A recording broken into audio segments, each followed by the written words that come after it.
আহারে, এই অবস্থা রুমের প্রবাসী ভাইদের, বুঝছেন ভাই? তো ভিডিও গুলো পুরা দেখ পারছেন, ভিডিও ভুলবেন না, উড়ফেলে टान देना दे থাকেন ভিডিও। रूम पे रहता है इन लोग। हाँ देखो गाइस इधर आओ। वाओ, पहले इधर बंदा रहते थे। হ্যালো গাইস, আসসালামু আলাইকুম, শুভ সকাল, গুড মর্নিং। তো আপনারা কেমন আছেন? আমি জানি আপনারা অনেক ভালো আছেন, আলহামদুলিল্লাহ। আপনাদের ইচ্ছা আমাকে অনেক ভালো সুস্থ করে রেখেছে। এখন আমি গোসল করব, তার কারণে আমি আজকে কুচবিহার কামে যাব। তো আপনাদের মাঝে আমি ভিডিওটা তুলে ধরছি, দেখবেন আশা করি। তো কাজে যাবো যদি, যেহেতু গোসলটা করে নিলাম, যেহেতু আপনারা সকাল সকালে গোসল করার চেষ্টা করবেন, যেহেতু সকাল সকালে গোসল করলে আপনার বেমার আজার কোনোদিন হবে না, গ্যারান্টি আছে এটা। তো অবশেষে আমি গোসল করা হয়ে গেলাম, ফাইনালি যাওয়ার জন্য প্রস্তুত হয়ে গেছি। দেখতে পাচ্ছিলাম বেটিং আমি সাথে নিয়ে নিছি। তো বাজার যাই দেখি আমার ওই ভাইগুলো একসাথে রেডি হয়ে আছে, যেহেতু একসাথে কাজে যাবো।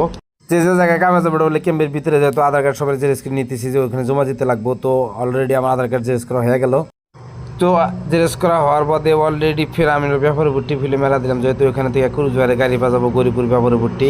তো ব্যাপারভুট্টি অলরেডি আমরা পাই গেছি, লোকেশনটা দেখলে বুঝতে পারছেন এটা ব্যাপারভুট্টি মেন তিনালিতে, এটা 200 আর কি। তো অলরেডি এখানে আমি ভাড়া দিয়ে দিলাম, যেহেতু কুচবিহারে বাসা যাইতে লাগবো, সবাইকে অটো থেকে নামলো আর কি, সবাই নামা হয়ে গেছে এখন। ব্যাপারভুট্টি এই গেটটা আমার অনেক ভালো লাগে, ওই জন্য তুলে ধরছি আপনাদের মাঝে। তো পাশে থাকবেন, দেখতে পারেন এটা কুচবিহারের বাস আমরা যাইতেছি আর কি। তো কুচবিহারের বাস স্ট্যান্ডে যাওয়ার পরে কুচবিহারের বাস স্ট্যান্ডের কন্ডাক্টর বললো যে এটা কুচবিহারের বাস, থেকে এখানে চলে গেলাম। চলে যাওয়ার বাদে মনে একটা আনন্দ লাগলো, যেহেতু সিট খালি, যেহেতু মানুষ আমরা 10 জন আরামসে যাইতে পারবো। তো আমরা যাওয়ার মতো সিটে বয়ে নিচ্ছি, আর কোনো চিন্তা নাই, যেহেতু গাড়ি এখন যাবো আমরা মামা এখানে বসে নিলাম। তো অলরেডি গাড়ি স্টার্ট দিচ্ছে গাছ। তো কুচবিহার আমরা অলরেডি পৌঁছে গেলাম গাছ, দেখতে পাচ্ছি কুচবিহার আহার বাজার সবার মনে হাসি আনন্দ, এই জন্যে যেহেতু পাই গেলাম, যেহেতু 2 ঘন্টা 30 মিনিট আগে আমাদের কুচবিহারকে পৌঁছাই দিচ্ছে গরিপুর ব্যাপারভুট্টির থেকে। তো সবাই যাওয়া আরম্ভ করে দিলাম, যেটা সেটা আমরা কাজে যাবো, যেহেতু 10 টাকা করে ভাড়া নেবো এখান থেকে পিলপিলির গেতে ক্যাম্পের ভিতরে কাজে যাবো, ওটা আগে বলছি। তো ক্যাম্পটা পাই গেলাম 3 নাম্বার বেট 9 বিএসএফ ক্যাম্পে আমরা কাজে আসলাম। তো ফাইনালি আঙুর আধার কার্ড একটা করে চেক করে একজন করে ছেড়ে দিল, এরকম করে সবাই আসলাম, সবাই রুম পেলা মেলা দিলাম, যেহেতু ক্যাম্পের ভিতরে ঢুকে গেলাম, আমার চিন্তা নাই। ঢোকার বাদে এটা বলে আমাদের রুম, আমাদের ঠিকাদার আমাদেরকে দেখাই দিল রুমে থাকতে লাগবো, এটা টয়লেট বাথরুম, এখানে আমরা করতে পারবো আর কি, কোনো অসুবিধা নাই। ওরা দেখে আসলো, যেহেতু ওরা বিএসসি পুরানো লেট্রিন বাথরুম ওরা ইউজ করছে, আর আমাদেরকে দিল ইউজ করতে, যেহেতু ভালোই আছে আর কি, লেট্রিন বাথরুম, কোনো চিন্তা নাই। এখানে যে বারিন্দা যেগুলো লোক দেখতেছেন, এগুলো রুম আমরা আইসাই পাইলাম। তার মানে 11 যেটা রুম আসলে রুমটা ভাঙিয়া গেছে আর কি, এদেরকে ছাপড়া দিয়ে দিছে।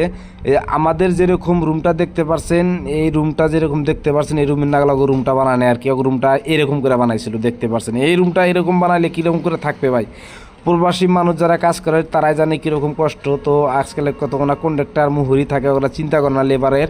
তো এরকম করে রুম বানাইলে তো রুম ভাঙবই। সারা রাত্রে বৃষ্টি হয়েছে, লোক গোনা করলে সারা রাতে ঘুম পাড়তে পারে না, ওই বারিন্দার সামনে বিল্ডিংয়ের বারিন্দাতে ঘুম পাড়ছে, এরকম করে পানি জমে যাওয়ার বাদে পেপার ভাঙিয়া গেছে, মানে শেষ রুমের অবস্থা। তো আমাদের রুমটা দেখায় আপনাদেরকে, মামু একটা দেখাই দেবো আমাদের রুম এটা আর কি। देखो गाइस इधर आओ। वाओ, पहले इधर बंदा रहते थे, छोटा रूम है पूरा। अच्छा पर कुछ भी नहीं अच्छा, बेडिंग तो अच्छी लग रहा है, लेकिन था, इसलिए सब लोग चला गया। अच्छा। इस रूम पे सुन रहे हो, हम लोग को रहना होगा। अच्छा अच्छा तो अच्छा, चलो मार्केट चलते हैं, मार्केट चलकर पेपर लाते हैं, उसके बाद इधर लगा देंगे। ठीक है। कम से कम बारिश तो अंदर घुस नहीं पाएगा। আচ্ছা। এইটা হইলো রুমের অবস্থা গাছ, দেখতে পারছেন। তো ছোট ভাইরা ভালো করে পড়াশোনা করিস, প্রবাসী আশা কি করিস না, নাহলে এরকম বেড়ার ভিতরে থাকতে লাগবো তোমাদেরকে। তো অবশেষে আমরা এখন পেপারে নিয়ে যাবো, যেহেতু পেপার মারতে লাগবো। তো তারপরে আমাদের পেটে অনেক খিদে লেগেছে গাছ, এই পট মানে 12টা বেজে গেছে, এখন ভাত খাইতে যাবো হোটেলে। তো আমরা হোটেলে যাওয়ার স্টার্ট করে দিলাম আর কি। অনেক খোঁজাখুঁজির পরে হোটেল ঈশান পাই গেলাম, নামটা হলো হোটেল ঈশান। এই হোটেলে আমরা ভাত খাইতে আসলাম। আপনি কি দিয়ে ভাত খাবেন? বেশ থালি, রুই মাছ ভাত, কাতল মাছ ভাত, পাবদা মাছ, ইলিশ মাছ ভাত, এখানে রেট লাগানো আছে। তো আমরা চিকেন ভাত খাবো 120 টাকায়, এই ভাতটা আমরা খাবো। তো প্লেট লাগাইতে বললাম 10 প্লেট ভাত খাবো আমরা, যেহেতু 10 জন মানুষ আমরা আছি। তো ওদেরকে বাদ দিয়ে দিল, এখন আমাদেরকেও বাদ দিব আর কি, অনেক ভোক লাগছে, এখন আমরা ভাত খাবো, দেখতে পারবেন। তো ভাত দেওয়ার সময় যা যা লাগে ভাতের সাথে ডাল ভাজি ইত্যাদি বস্তু আমাদেরকে দিয়ে দিল। তো সাথে আমাদেরকে চিকেনও দিয়ে দিল, ব্রয়লারের চিকেন আমাদেরকে দিয়ে দিল খাওয়ার জন্য। তো আমরা খাওয়া স্টার্ট করে দিছি, দেখতে পাচ্ছেন। তো গাইস আমাদের ভাইগুলো খাওয়া স্টার্ট করে দিছে, যেহেতু ব্রয়লারের চিকেন দেখাইতেছে, দেখতে পাচ্ছেন। তো আপনারা পাশে থাকবেন, অবশ্যই ভাত খাওয়া হয়ে গেল ফাইনালি। এখন আমরা রুম বেলা স্টার্ট করে দেবো, যেহেতু রুমে যাইতে লাগবো। তো রুমে যাওয়ার পথে আমাদের ঠিকাদার আমাকে ফোন মারলো, যে বস্তু বানিয়ে তো খাওয়ার জন্য সামান আমাদের লাগে, কড়াই চামচ যেগুলো ভাত বানাইতে লাগে সব বস্তু এই ঠিকাদারের রুম যেখানে ভাড়া নিছে, এখানে আমরা এসে এগুলো সব বস্তু আমরা একটু করে নিলাম। তো 2টা জগ নিলাম, 2টা বালতি নিয়ে নিলাম, একটা কড়াই নিয়ে নিছি, একটা ভাত রান্না আপনাদের পাল্লা নিয়ে নিছি আমরা, দেখতে পাচ্ছেন। এখানে গ্যাসটা নিয়ে নিছি, গ্যাস সিলিন্ডার দেওয়ার নিচে পানির ড্রামটা নিয়ে নিলাম। তো সবাই এখন রুমে যাবো আর কি। সবাই বললো না সব ঠিক আছে, ওকে পাইছি, তো চলো সবাই রুম বিলা মেলা দিলাম। তো পাইছি, আমার ভিডিও যদি ভালো লাগে অবশ্যই লাইক কমেন্ট শেয়ার একটা করে যাবেন, আর কথার মধ্যে ভুলে কমেন্টে জানাবেন। তো সবাই একটা একটা করে বস্তু নিয়ে দিচ্ছে, দেখতে পাচ্ছেন একটা বালতি একটা ধামা নিয়ে আসছে, যে কড়াই নিয়ে আসলো, ওরা পানির ড্রামটা দিকে নিয়ে আসলো। তো এরকম মিলে সবাই কাজ করলে এর কোনো দিন কম হবো না। সবাই দশে একটা যে কোনো কাজ করতে যাবেন, ওটা 1 মিনিটও টাইম লাগবে না, একদিনও বর্ষা করবেন না। তো সবাই মিলে আমরা নিয়ে আসলাম আর কি।